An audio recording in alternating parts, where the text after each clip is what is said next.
అహల్య బోనం ఎత్తుకొని అమ్మవారి గుడి దగ్గరికి వస్తుంది. వచ్చి అమ్మవారి గుడిలోకి వెళ్తుంది బోనంలో నైవేద్యం పెట్టడానికి.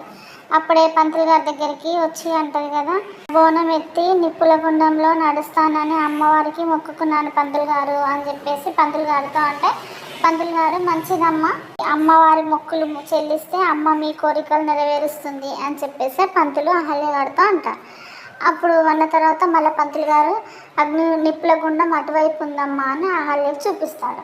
తర్వాత అహల్య అక్కడికి నిప్పుల గుండం దగ్గరికి వెళ్తుండగా గుండం దగ్గరికి వెళ్ళి నిల్చొని ఇలా చూస్తుండగా కడుపుతో ఒక ఆవిడ వస్తే ఆవిడతో ఒక ఆవిడ అంటుంది కదా, కడుపుతో ఉన్న వాళ్ళు బోనం అగ్నిగూడం తొక్కడం మంచిది కాదు అని చెప్పేసి ఆవిడకి చెప్తుంది. చెప్పిన తర్వాత మళ్ళీ ఆవిడ అహల్యను చూసి ఇలా అంటది, మనసులో అమ్మవారిని కోరుకొని నిప్పుల గుండంలో నడువమ్మ, అంతా మంచి జరుగుతుంది, మీ ఆడపడుచుకి వెంటనే తగ్గిపోతుంది అని చెప్తుంది.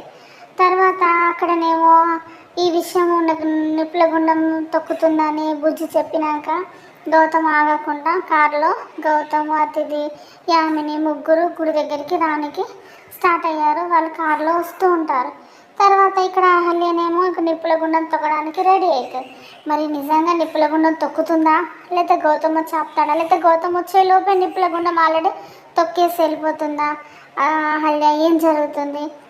పాపం అహల్య చేసిన త్యాగానికి శ్రావ్యకు అమ్మవారు వెంటనే మొక్కు చెల్లించిన తర్వాత అమ్మవారు శాంతిపరిచి అమ్మవారు తగ్గిపోతుందా, శ్రావ్యకు ఏం జరుగుతుందో రేపటి ఎపిసోడ్లో చూద్దాం. ప్లీజ్ సబ్స్క్రైబ్ మై ఛానల్ అండి. బాయ్.